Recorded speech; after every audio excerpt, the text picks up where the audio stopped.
Yo, this is DJ Potential on the Kinetic PE Mix Show.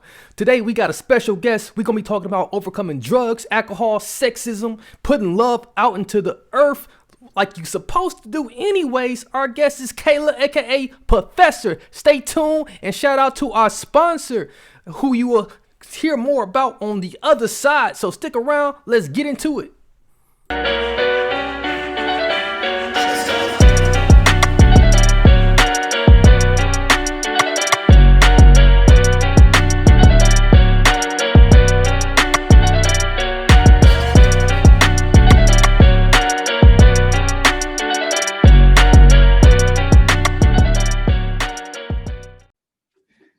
Hello, my people.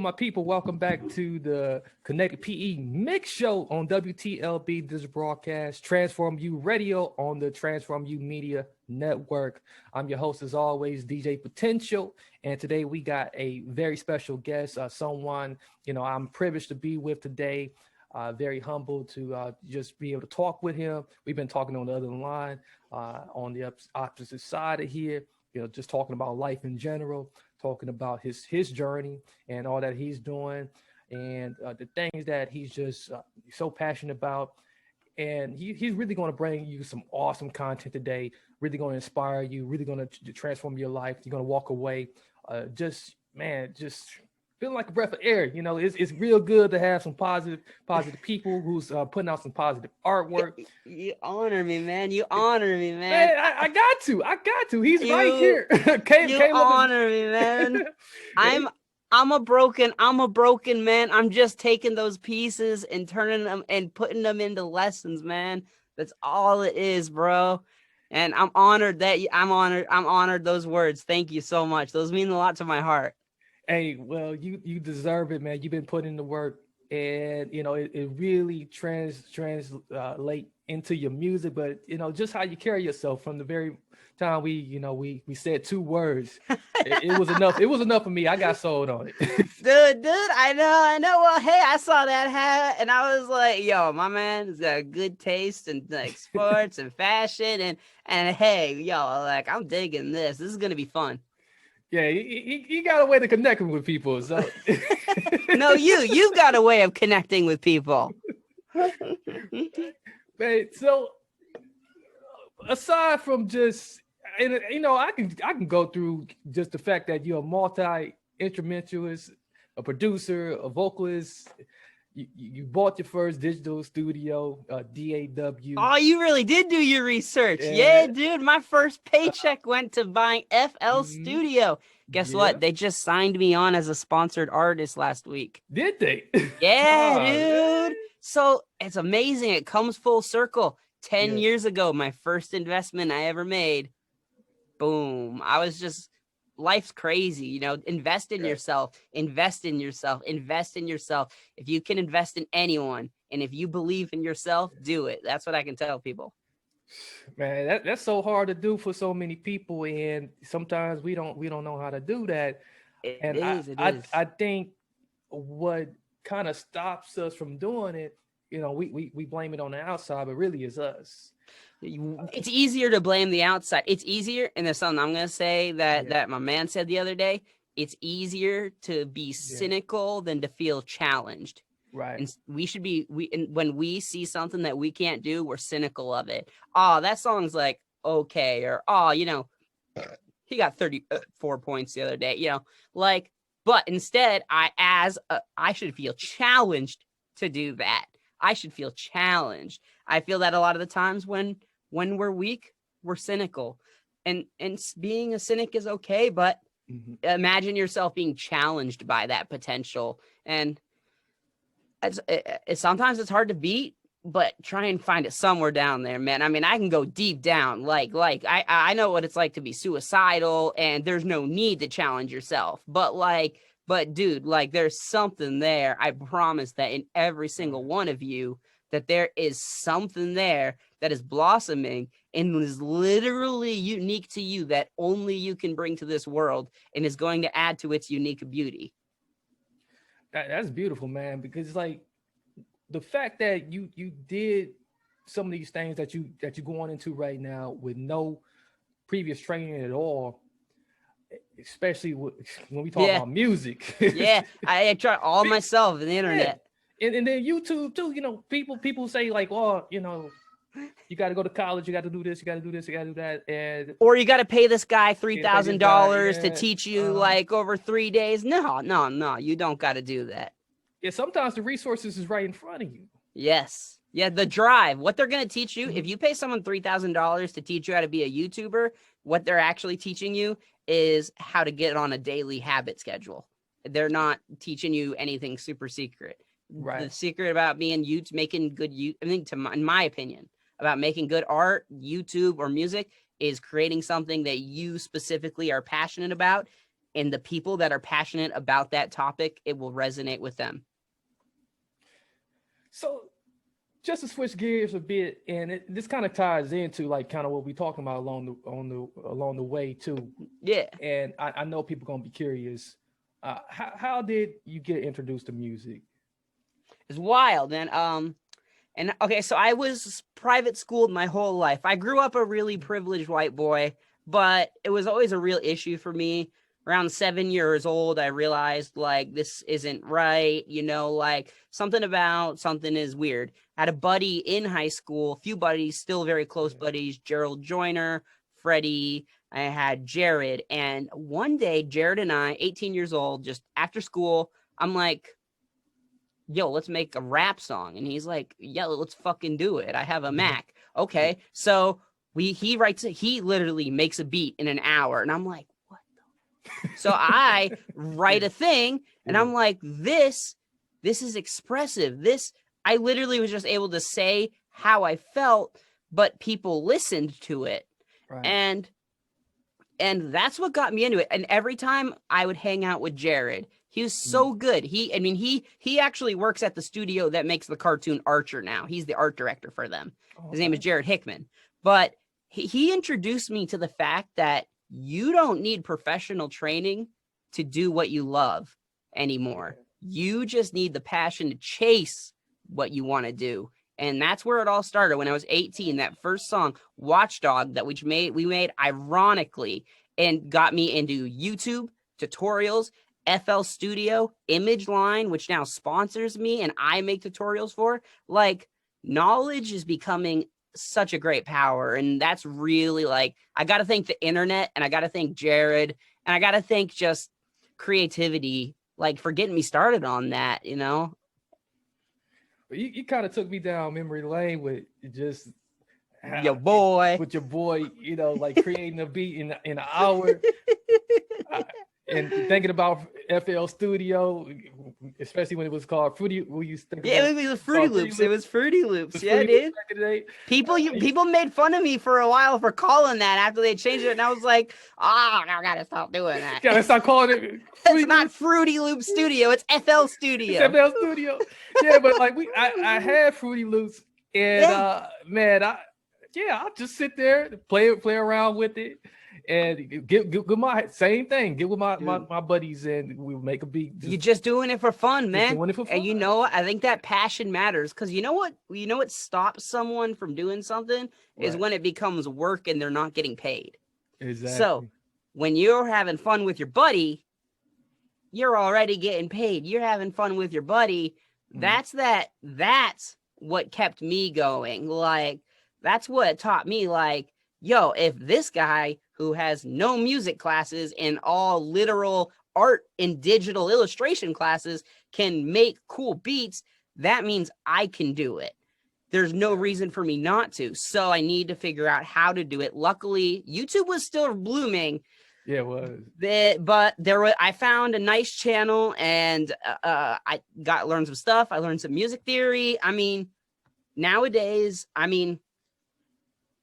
like, I don't know. I don't want to say there's a lot of excuses not to do what you want to do, but I will say there's a lot of excuses to do what you not want to do. A lot of people say they want a lot of things, but it seems like people are trying to sell ideas rather than effort nowadays, where I think effort has become a much more valuable currency than ideas have been lately. I like that. Man, that's really deep there. But so So what's driving you, to just really keep doing this music thing? Mm. Is it more of the fun thing, or is it really just about legacy It's a and lot. message?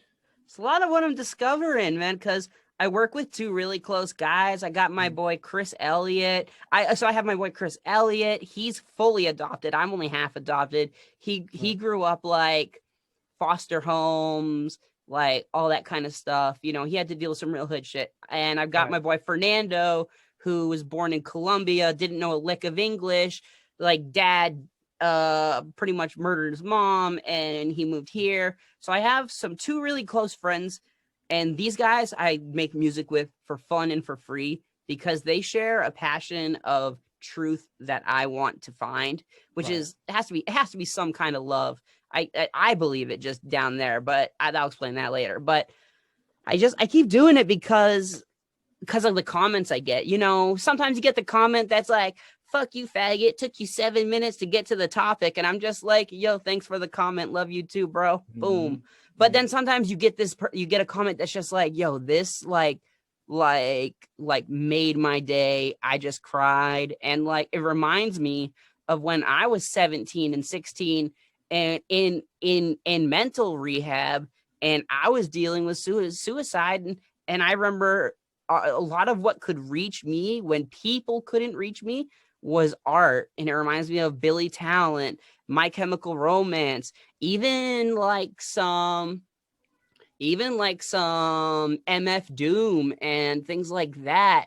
Like some real shit gave me something to feel like a normal human being when everyone else told me I wasn't normal, and it Right. let me recover. And when I get to see that my work does that for someone else, that is more than worth any amount of time that it ever took to make.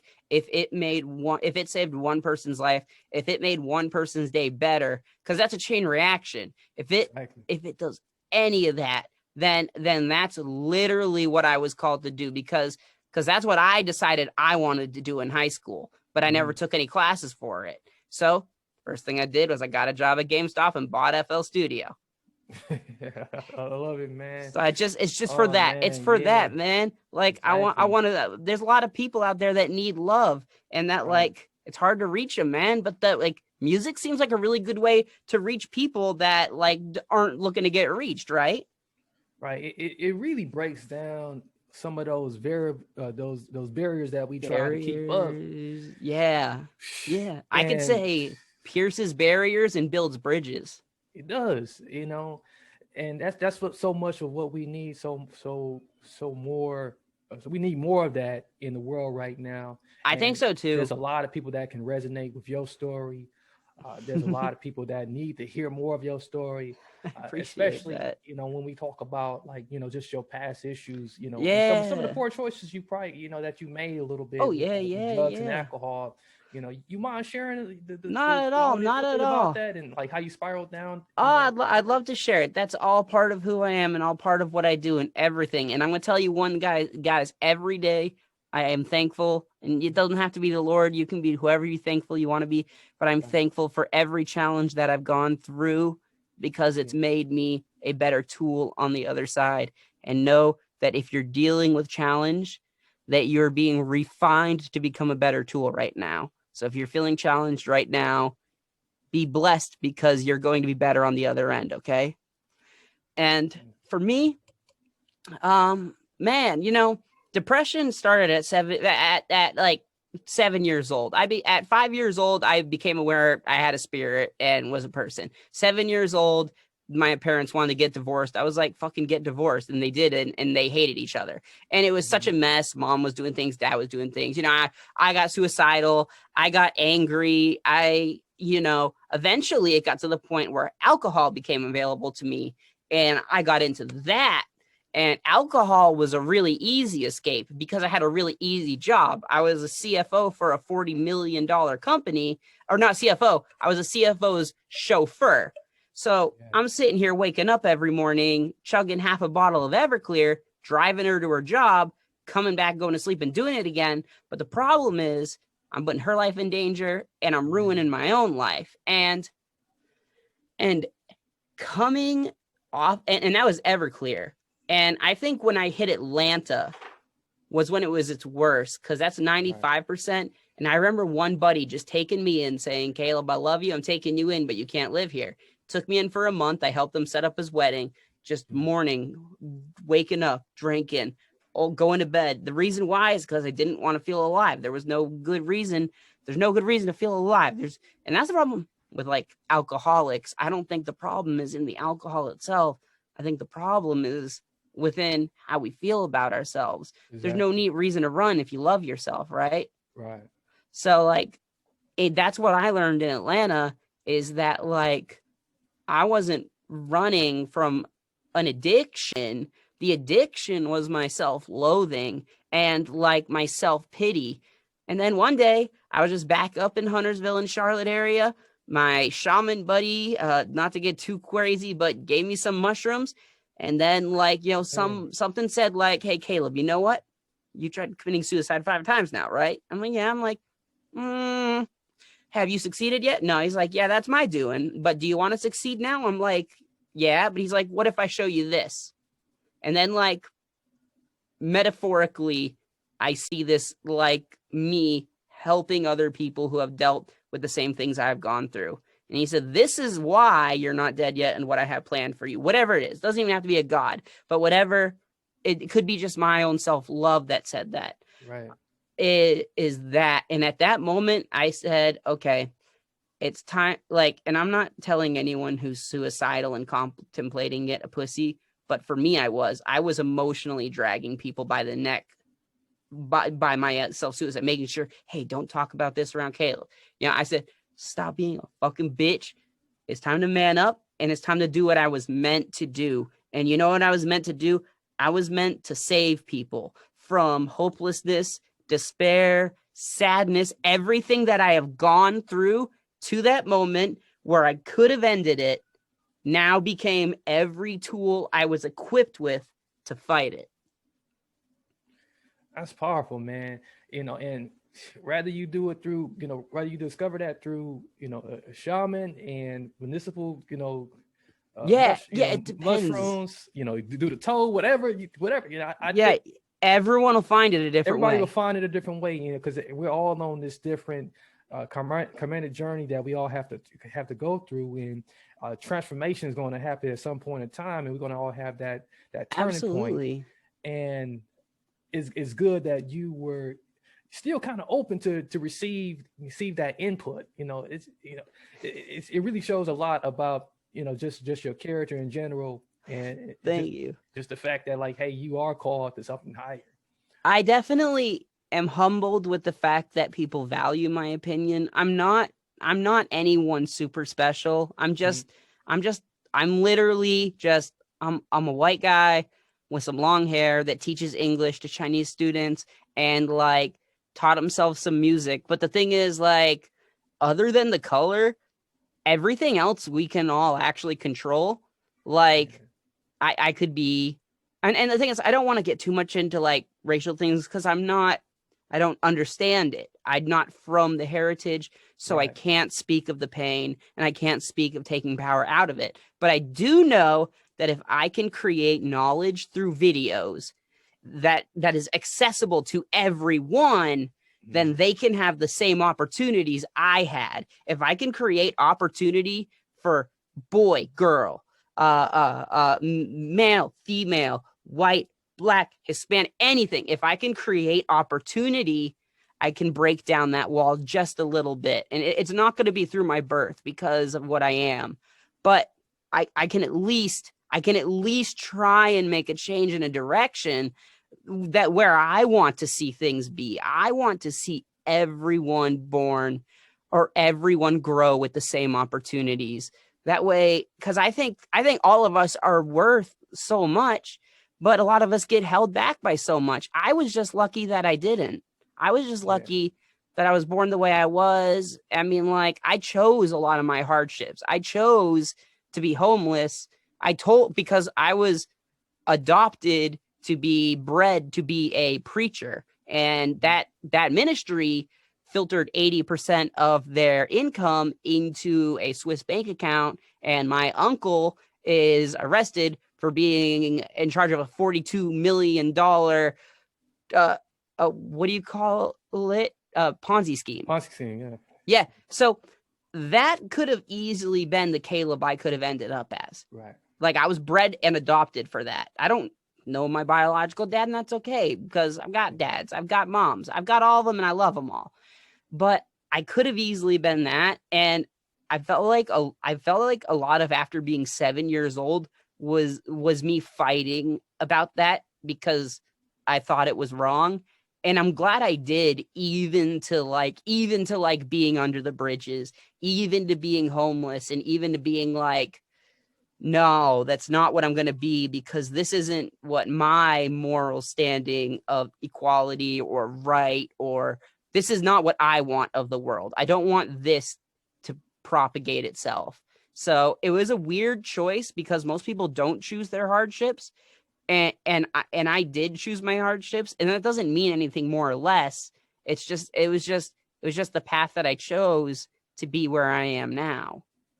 Yeah. Now, when we if we take the religious aspect out of it, and if and people nowadays just call it a platform or whatever you want to call it, because when it all comes down to it, we all are energy or spiritual beings. Yeah, we're breathing energy into each other. Yeah, knowledge. And and it seems like you were, that ministry you just described, that was not the one that you were going into. You've been given a new ministry or new platform. So, I was given the easy way to go in. You've been given a new platform. This is great, man. And I think many people are really desperate right now and I think with you having this new platform, this new ministry, and music kind of being part of it, I think it's proper for you to maybe even answer this question that, is music in this place right now? Is it the way that people can kind of start beginning that healing process the same way you did, to kind of like break down whatever it is that's like kind of blocking their hearts, blocking that energy to freedom? I absolutely think it is. I think any art form is intent with a precise direction and amount of momentum. Right now, we're more connected than ever, but we fight more than ever. Like, how many Facebook posts got posted Trump versus Biden today? You know what? Really, it doesn't fucking matter to me, because I'm going to be a great guy either way. Yeah. And I'm going to choose to try and be a good person either way. I think with music, we stop seeing the offensive part, and music kind of puts on a rose-colored glasses to listen to the message, because I don't know what it is about art, but it definitely makes us human. There's nothing about art that would make robots stop to analyze it. They would be like, okay. Now, because we're human, I think, really inherently, and I think music's really strong right now because of the digital age we're in.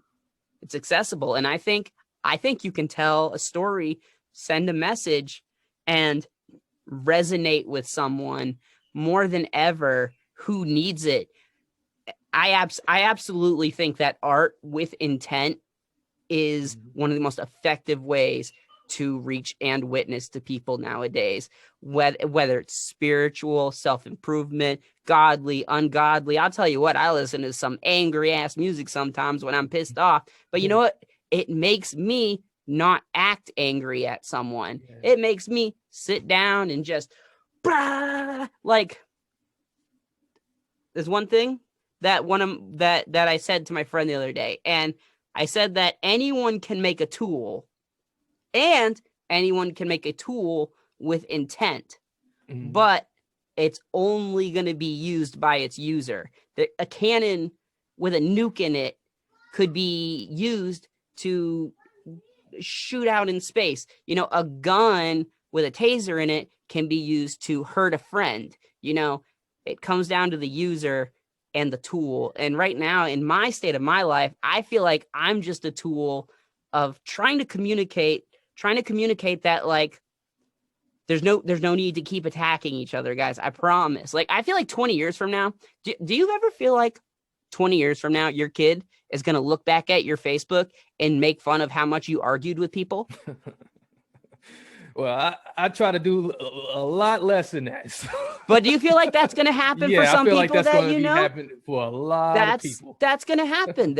Our kids are going to be sitting here being like, wow, you guys had such an age of communication, and look how much you argued over bullshit. Like, you guys are retarded. You wasted like 50% of your energy online. Like even logically looking at it, social enlightenment will probably come within the next generation, because children learn from their adult parents, and they're going to have as much access. I mean, honestly, they're going to know your mistakes before you tell them, because Facebook's are going to tell them the mistake that you made that day. Oh yeah, they're gonna be looking at a lot of shit. Hopefully, and like, we're leaving them good shit. Hopefully, right. these kids. Hopefully, we're leaving them love. I want to leave them love. I want to leave them this, you and me, talking about something cool. I want to leave them a song. I want to leave them love, because I don't know. A world of hate sounds sucky. Yeah, it does. You know. So speaking of just like what you leave behind, yeah. You got something new that you're working on with your newest project. You know, tell us the name of that new project. Right. Yeah, Without You. It's been the newest release that just came out, and it was one of my deepest explorations into a negative side of me that I knew needed to be identified. And what happened was, like I said, there is this girl who I was friends with. You know, I met her at an anime convention. I'm 25, she's 16, but she has other friends who are like 21, whatever. It's a friend group. We're all cosplaying. And she reaches out to me. We become friends. She expresses romantic interest. I tell her, look, this is not happening. You're young. I'm like, you know, first of all, morally and like emotionally, you can't handle me. So like both of those reasons. But it comes out, it happened that when she's 19, she tells me, Caleb, you were right. And I'm like, what? Okay. I was fucking with someone who's 38. And I was like, well, that hurts, but you know what? I still love you anyways. It's okay. But then she goes say, like, I'm not going to change it. I'm going to keep going, even though I'm hurt. And I'm like, this is toxic for me. Like, this person isn't a bad person. This person is a person searching for love. But I obviously cannot give them the love that they need. I can't give if it's corrupted or not. I don't know what it is, but I can't. And it has to be. And it hurts me. And it exposed like I don't hate like anyone, but I inherently, because my mom and just like me growing up and seeing how women treat men and men treat women, I see this inequality of sexual exploitation versus money and physical.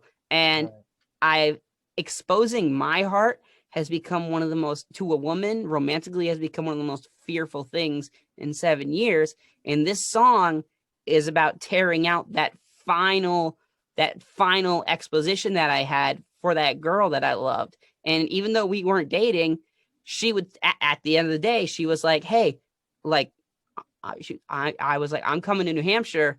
Can we say hi? She was like, yeah. She was like, are we going to do anything? I'm like, no, I've already met your boyfriend. She's like, are you sure? And I'm like, no, I met your boyfriend. I like him. Why would you let me meet your boyfriend and like him if you want to do something? Are you stupid? And that led to the argument and then separation. And it hurt more than I could have ever imagined. Like, and that song is about like, it's about giving up the female and the male inequality and how we see each other in relationships. I'm not saying we all need to be gay, binary, or non-sexual, but what I'm saying is like your love for someone shouldn't depend on their gender. And I had a lot of issues just like with females. I was afraid of opening up to them. So in this song, I'm exposing this. I'm bringing out the deepest monster that I can. on the video, on the camera. I'm saying everything as hard as I can, because objectively putting it in a state for me to observe now allows me to physically mend it into a state that's healed. And that's what my intent for this recent thing that's been kind of going off on with. I was afraid because I didn't think a lot of people would pick up on it. Like, you know, I thought they'd hear just like, yo, this is just angry Eminem bitching about his mom. But what this is this is a man exposing how deep his problems with women can be. And I'm admitting that that's my problem. This is not the woman's problem, it's mine. And I need to heal it.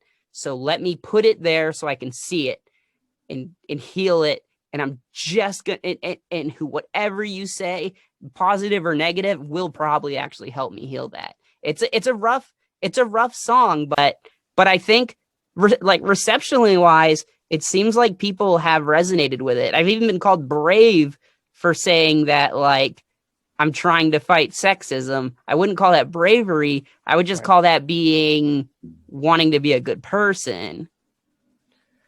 I think what you did, it really does resonate with a lot of men, because this is and it's hard. It's hard to make really yourself hard. Vulnerable, vulnerable, isn't it? Yeah, and not only that, it's just the fact that, like you said, love's been so commercialized over the years, and we've been so programmed about this whole concept of love, and we're not really taught that, like, okay, there's different levels of love. There's like there's love other places where you can for your put love friend. in. There's love and they for don't. your Yeah, they make it seem like, okay, it's gay to love your friend. Nah, and love literally exists within your breath. The fact that you breathe and talk to someone is love. We're not even taught that. Yeah, dude, love literally is like energy. And then, like, the weird thing is, though, it only turns sexual when you have a romance with someone, and that's okay too. And that's the only thing we've been taught. But it confuses. Yeah. It's confusing, right? It's very confusing, and it hits us deep too, as men. Right. As men, and I think probably as women, but I'm not a woman, so I don't know. I bet it hurts deep when a woman hurts you sexually, when you give her your sexual energy, and when she gives you that, and then and that's like putting your roots in each other, right? Right. And then you got to rip that out suddenly, and you guys have no foundation of friendship or like positivity around it. That's just like, instead of a bullet going into you, that's just a bullet being ripped out of you with no med kit around. Exactly. And then you're leaking all over the place. You are. You are. Look for anything. Alcohol, man. Alcohol was mine, bro. Oh, sometimes it's another girl. Sometimes it's another guy. Everyone's bleeding. It's okay. That's okay. We live in a world that bleeds, man. We live in an economy that bases our value on how well we can handle debt. So even financially, we live off bleeding. But it's weird because that's what I'm kind of trying to like change, or not change. I don't want to change anything. I don't want anyone to be what they don't want to be. Right. I just want the knowledge and the position and the opportunity to be presented that there's a happier and a more hopeful way of like living every day of your life. And I think, like, if I can communicate that to like anyone, and whether it's through I make the angry song, the next song a happy song, the next song maybe a worship song, like, you know, there's a lot coming. And I'm writing a book this year. One author picked me up and she was like, I want to write a book about your story. I think you're going to heal a lot of people. You know, I got to pray to God every day that I stay humble. Like that, like, Lord, this ain't about me. This is about everyone that I'm trying to help. You gave all of this to me, you know, whether it was God or not. All of this that's been developed has been out of care for others. I got to keep self-developing the care, never give in to that selfishness, because I think at the end of love is the end of destruction. I think you can end a loop of destruction with love by being the first and the bravest person to love first, even in a war. I think love takes a lot of bravery. It leaves you exposed, man. It's so true. that's the only way that we can conquer any of this stuff. And you're nailing it, and you nailed it perfectly in this song about why we don't understand just what it is, and we got it all wrong. From the time we sat down in front of a Disney cartoon. So Yeah. it's perfect, man. I really love it. And just we went over so much here in this time, and we still got some time left, you know. So Oh, hell yeah, dude. Let's keep chatting. I promise I could talk forever, man. So just thinking about just your creative process, you know, there's definitely some genius at work in that mind there of yours. You know, Yeah. What's that like when you sit down and write? Ooh, it's usually 90% emotionally based. Sometimes I do speed runs for my subscribers where I'll make a beat in 20 minutes. I just show them how easy it is to make a beat. But like a lot of the times, like to like create Without You or She's So Cold or Ignite. Ignite is very specifically a song about me discovering my passion for creating. I've realized I can create something better than just beats. I can create a whole song, but that song is me feeling that ignition, and it's burning, it's pushing me. Like, you know, it's like, I want to, and I need to be doing this. I'm wasting time sleeping and teaching. It's unfortunate I can't do this full time. So a lot of my songs that like anything that you hear my voice on, it deals a lot with an emotional story that I'm either currently dealing with or have dealt with. And it can be really like I'm working on like 8 songs at a time. Sometimes it's a sad instrumental that's composed with violins and pianos, and I'm hiring professionals to play the parts that I've written. Sometimes it's just pulling up Nexus 2, FL Beat, and then ba ba ba ba, and getting the right artist to say something he wants on it, and I'll add on it. But for me, it really is emotional because I've noticed that creating art for consumptional and music purposes has been very unfulfilling for me, and it makes me dislike what I do. And I did that for a while, you know, just composing things that I know people would like and buy. And it's cool because you get money, but I'm sitting here like spending that money on things that now fulfill that emptiness. And I realized that what I need to be focusing on and what I am focusing on is the passion and what I love, because that not only leaves me with a full feeling, but there's other people out there waiting to hear that and resonate with that you don't even know. So that true emotion dictates almost all of my creative sessions when it comes to music writing. So I think that formula kind of creates like a more of like I hate using the word loyal sometimes in front of Tribe, in front of Tribe and community, because then it makes it sound like, oh, he started a cult or something. What the fuck is he doing? I feel you. No, but hey, we got to be literal here. But it's going to resonate with some people who hear it, right? And they're going to want to hear more of it. You feel like that you're building a real stronger base this way, that you get people that's like, hey, you know, I'm waiting on the next one. With my artists, the people who listen to me and the people I listen to, Porter Robinson is a guy out of Chapel Hill that's like 3 hours away from me. He loves video games like I did. He grew up, and all of his music, like one of his albums is about struggling, why he makes music. Is he making it for commercials? Is he making it because he loves it and he's in a garden? Then, you know, I got like MGK, who I've been on his punk album recently. Like, I'm like, MGK, drop being a rapper. You need to stick on this, like, on this emo shit. This shit's fucking good. So like, and I think it resonates with them because you look up their backstory, you know, MGK's dad died early. So did his aunt. The song Lonely reflects that. I felt that way. I think when that's when we talk about, remember how we talked about how like music could be a key to like emotionally connecting to someone? Yeah. I think it really is. And I think that really does build that connection with the artist and to the person, and it makes it so much more powerful. Those are the people that are going to share your music, first of all, You don't have to pay them to share your music because they love it so much. They're going to want their friend to love it. You know, second of all, you might have just saved them on a day of shitty feeling. Third of all, like, who knows when that passion project blows up and you get the honor of saying it's because I loved doing it, not just because I was fucking around. It's because when they say, hey, you made this and look at what good it did.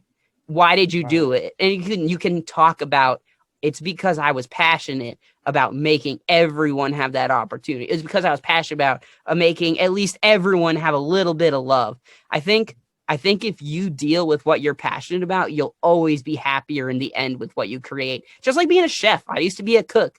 The more effort I put in, the better that bitch tasted, bro. And I'll tell you what, it can be like that with music sometimes. Sometimes it's simple. Emotions are simple.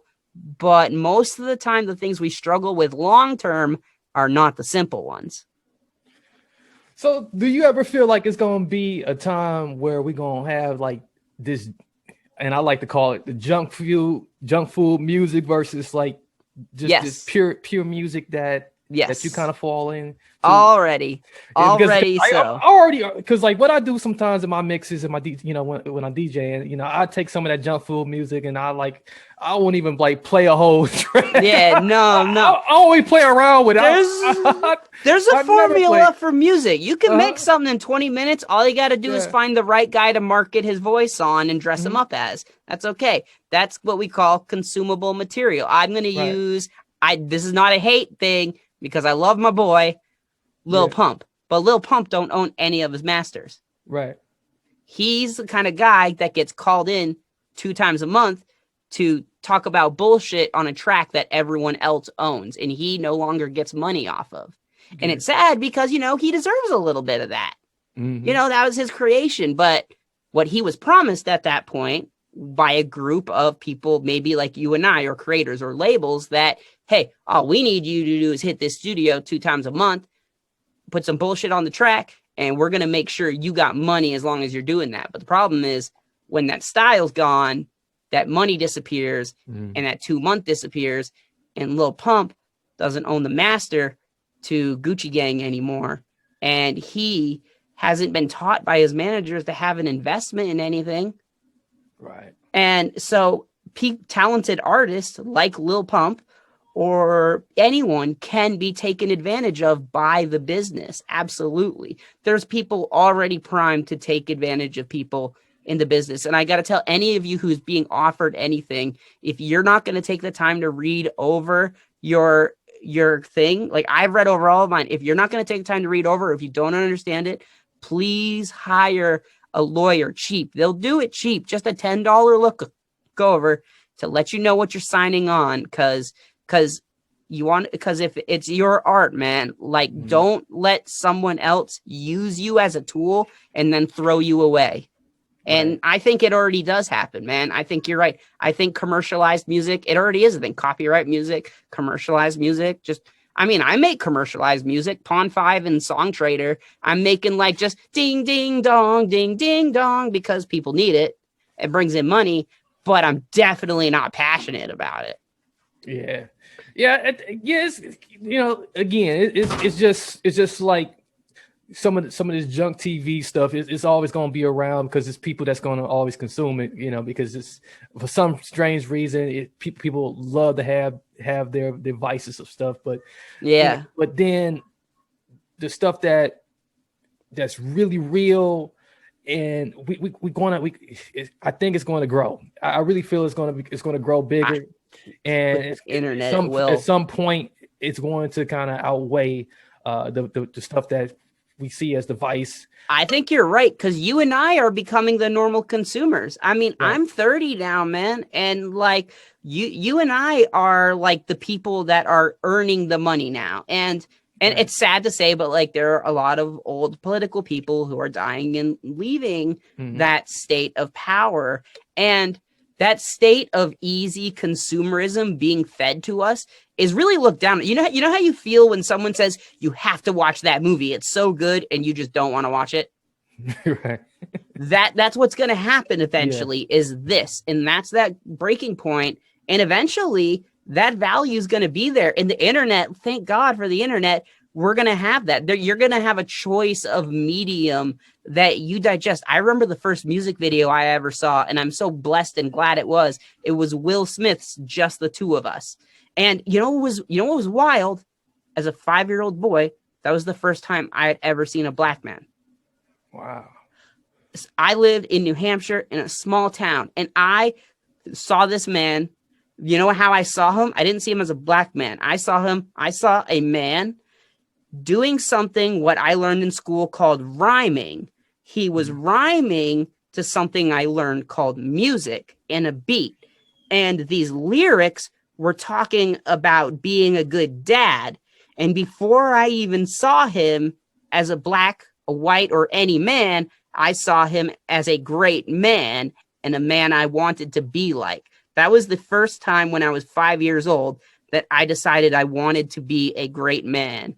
When I saw a great man on TV, and that song in that music video hit me hard because it taught me what art working together with being a good person, and that color didn't even matter. I don't even think I even like color matters, but because it's our heritage. But there's no reason for me to say that your song is good or bad because of it.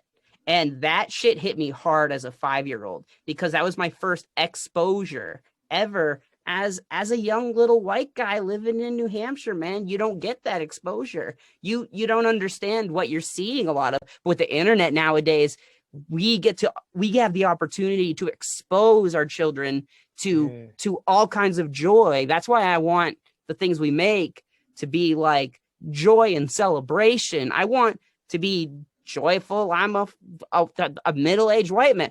I want people to be joyful that they are a middle-aged black man. I want them to be joyful of the struggles just like I have gone through, because with the internet nowadays presents infinite opportunities. But I could also just be being over hopeful for what humanity's potential has. I don't know, man. I don't know. I'm just one guy, and a position doesn't make it right. Man, I love that, man. That's a beautiful story, man. And what you pointed at is so important.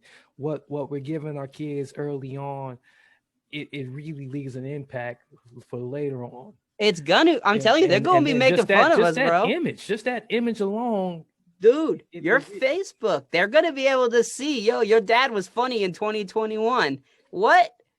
My dad, what did he do? Well, he made a funny song. Oh, hey, my dad was arguing big about Trump in 2025. Dad, why were you arguing? Are you retarded? I hope my kid says that one day, because I know I am. I didn't vote for anyone because, I'm a great man no matter what. It doesn't take a great leader to make a great warrior. I consider myself a great artist. Yeah. I don't care who my leader is. Unless he's obviously supporting mass genocide but we're not. But luckily, we don't live in an age where that's going to happen. Thanks to the internet. Somebody that was just coming up and saying, "Hey, we're exterminating every damn body," we got. Then I would speak up. I would use my artist power to speak up. I'd be like, "Yo, this is bullshit, dude." I'm not even lying. Like that time when, this is controversial, but when my man died with his neck on the street, that was wrong, dude. That was wrong. Everybody was wrong. And I didn't know how to position myself as a person to say that. So I could stay silent, but what I also could do was help support arguments and support others in position to argue that even more. I saw that as a wrong. I think some people riot over stupid shit. President Trump should have won. No, Biden should have won. No, dude, the miscount. Who gives a fuck about that shit? Y'all are wasting potential. What really matters is a moment like that, where a man is murdered in cold blood by a man who is meant to protect him. And this happens all the time in China. I'm very integrated with them because I teach Chinese students. So there's a lot of social revolutions happening right now. And I really hope that a lot of love comes out of them, because I can't make love like other people can. We all can make our own special kind of love. You have a love that you can make for someone that someone's going to feel and it's going to hit and it's going to save. And I have a kind of love for someone that's going to hit and save. And as long as I've convinced you or you've convinced me that that's our goal is the love, then I think that like slowly that process of destruction will stop. That man who killed that man on the ground, he would not have had that urge. That man who led a protest that ended with 300 dying would not have happened. When there's love involved, I really think, and I could just be over hoping, but I really do think that like, and because we're humans, I think love is our greatest strength. I think love is stronger than hate because you can hate someone and they can hate you back, right? Right. But if someone hates you and you love them back, their hate just kind of sits there. Yeah, it goes nowhere else. It goes nowhere else. That love is the strongest tool. I think if we can learn to do that. It's hard to hate somebody that loves you. Dude, I know. And even if you still want to hate them, you know what? They can't build off your hate because hate is just Legos, bro. Imagine telling somebody like you ask them like, yeah, I hate him. Why do you hate him? Well, because he loves me. Well, that's just what the fuck? You hate him because he loves you? What? That's crazy. There's a lot, and I want my music to reflect that a lot. Now that I'm a competent I would consider myself a semi-competent artist. Mm-hmm.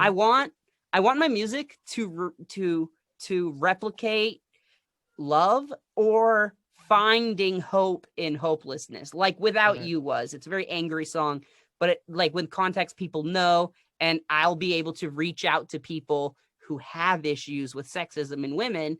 They'll be able to hear it, get interested in me, and look at who I've become.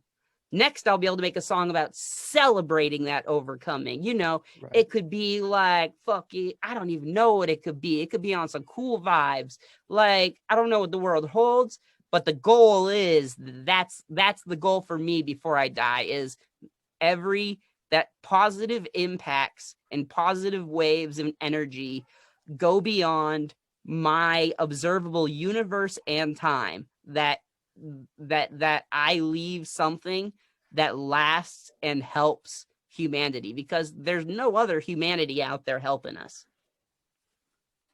Right. I love it, man. Real powerful stuff. So, as we close here, is there anything else you would just like to offer up to the audience? Dude, and maybe tell us what to expect in 2021. 2021, guys, expect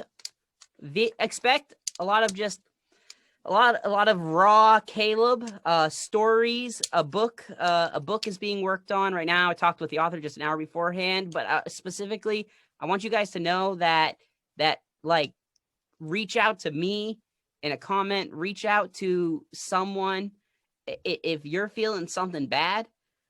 I tell someone and do not let it fester. Don't. I promise. This is an age where we can be greater than that which is within us. You know what gorillas do? They go, me big gorillas, my banana. You know what we can do? We can say, hey, you like Trump, I like Biden. Instead of saying you're a fucking idiot, I can say, hey, tell me why you like him, and I'll tell you why I like my guy, and we can try to understand each other. And even if we don't agree at the end, you know how many fights and hate you can avoid just by offering understanding? Just offer understanding, because no one's right and wrong, man. I'm just telling you, like, just offer understanding. Yeah, I want your opinion, though, on the song, though. What'd you think of it? I want your opinion. What was your favorite part?